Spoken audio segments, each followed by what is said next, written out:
আপনি ডালিওয়ালার কাছে কেন যান? কে যেতে বলে আপনাকে? রাসূলুল্লাহ সাল্লাল্লাহু আলাইহি ওয়াসাল্লাম বলছেন, শুনুন, রাসূলুল্লাহ সাল্লাল্লাহু আলাইহি ওয়াসাল্লাম বলছেন, যেই মহিলা 5 ওয়াক্তের সালাত আদায় করবে তার জন্য জান্নাতের দরজা খোলা রয়েছে, বিনা হিসাবে জান্নাত যাবে। কি বললাম?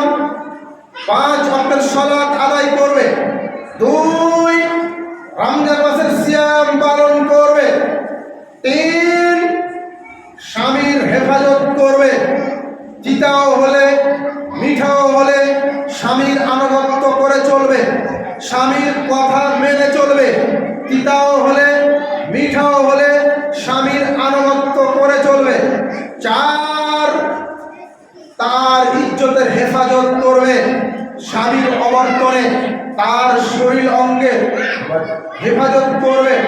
আপনি কত বেহায়া, আপনি কত নির্লজ্জ! একজন ডালিওয়ালার কাছে গিয়ে আপনার মাথা কাপড় নাই, আপনার পেট উদাম, আপনার মাথা কাপড় নাই, আপনি কত বেহায়া, আপনি কত বেহায়া, আপনি নির্লজ্জ, একেবারে বেহায়া।